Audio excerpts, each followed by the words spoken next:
Yes, hello and welcome to the grand final edition of the BFL Football Show for season 2015. And I'm joined by the great man, Shaun Kelly. Shaunie, well, I'm very excited, mate. Grand final day tomorrow. I'm really looking forward to it. I think it'll be a great contest and two great sides going at it tomorrow afternoon. Bit like Christmas Eve here at the moment, sitting here at the Eastern Oval on the green stuff as well. So very much looking forward to tomorrow. The weather's going to be great, the footy's going to be even better, and I reckon it's going to be a really, really good grand final day. You mentioned the footy, let's talk about it. Yep. Let's focus on North City first of all. They lost their first final to Redan some 3 weeks ago. It seems a long time between now and what happened that day. Then they moved on and they had a really good win over Lake Windermere the second week of the finals. And as we know, their first quarter last week against Redan was fantastic. And they managed to continue to play some good football throughout the game and had a really good victory. So they entered tomorrow's grand final in fantastic form. And then we look at Darley, who have played their best football for the year in the last 4 or 5 weeks. Their last game of the home and away season against Redan at Darley Park was fantastic. We know they had a big win against Sunbury the first week of the finals, and then their win against Redan last week.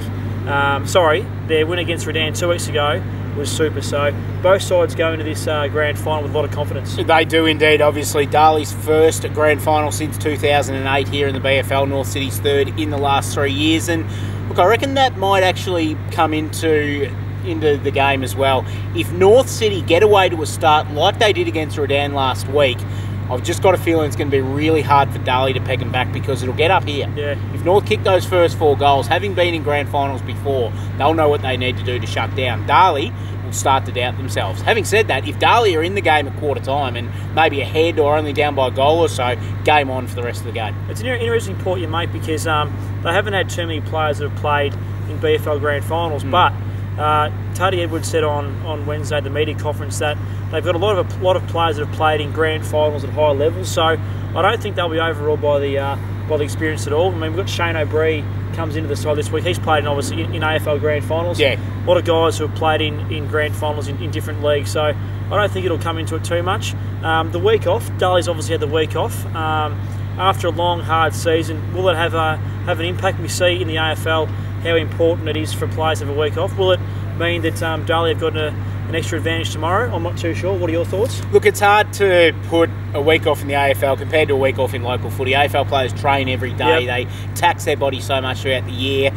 BFL teams train maybe 3 times a week, absolute tops. So, yes, look, there's some value in the week off because Darley were here last week watching North City, getting an idea of their game structures in a game when North City couldn't hold anything behind because they had to win the game to get through. So, whether that says something, I'm not sure. It's interesting, though, you mentioned before about the grand final experience. Some fantastic grand final experience in that Darley side, but you juxtapose that with guys like Shane Page that have never played in a senior grand final before and that will be running out here and will be very, very nervous, especially early on. In the first 10 minutes of the game, it's like that in every grand final. The footy's fumbly, it's hard to get clean possession in that first 10 minutes of the game because the nerves are there.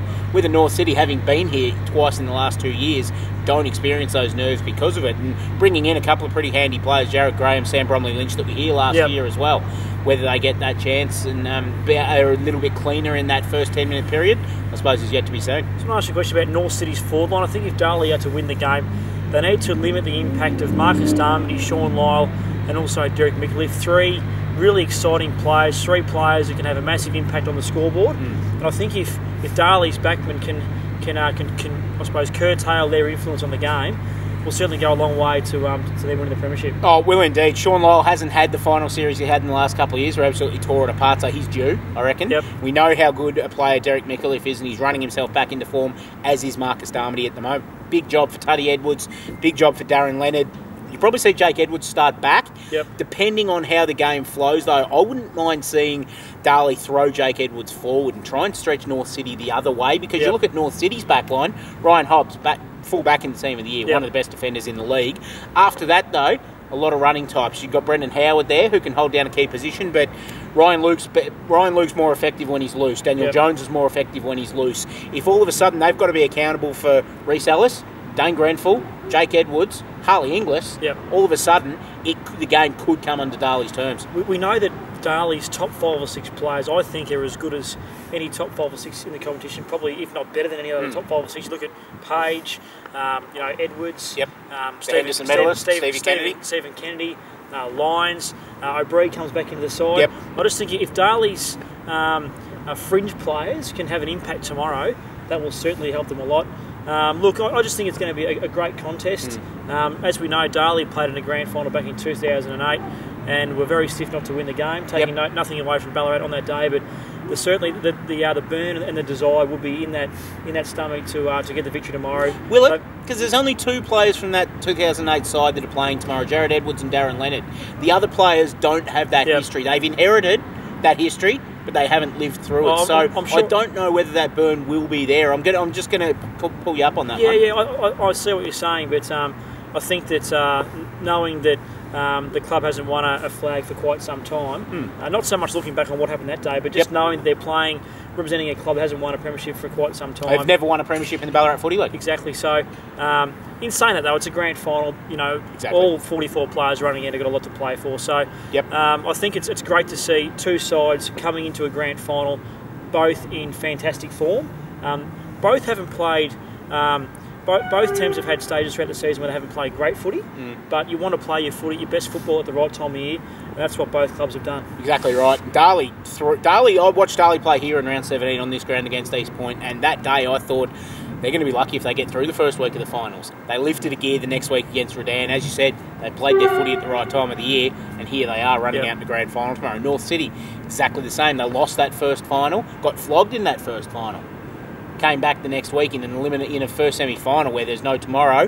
Won the game, jumped Redan last week, won the game, back here again. So you're right, both teams peaking at the right time of the year. Shawnee, I think we've summed it up pretty well, mate. I think what we've said is it's going to be a great contest tomorrow. We certainly encourage anyone to get down to the Eastern Oval tomorrow for the senior game. Hopefully the weather gods are kind to us and we can get a big crowd here. The surface is in fantastic form. Everything is picture perfect for a great day ahead. Who are you tipping, mate? I'm tipping North City by less than 2 goals, but I think it'll be a very close game all the way through the game, and really looking forward to seeing numerous contests all over the ground throughout the day. So your tip, mate? Yeah, going with North as well. I just feel that grand final experience is going to hold them in a little bit better stead. They know what to do if they get a bit ahead and they can able to lock that game down, whereas Darley may panic a little bit more with the unknown in the last quarter, so to speak. So I think it'll be North City 3 in a row. Best of luck to both teams, though, and if Darley do win, I'm not going to begrudge them in any way, shape or form. Shawnee, thanks for joining us on the grand final edition of the BFL Footy Show, mate. You've been a great acquisition all year, mate. You're insightful, and I'm sure that the viewers have really enjoyed your contribution to the show. Appreciate it, mate. Pleasure being here, and let's hope, touch wood, God willing, that we're here again doing it all next year. Good luck tomorrow, mate. Good on you, mate. I'm pumped. I'm ready to go.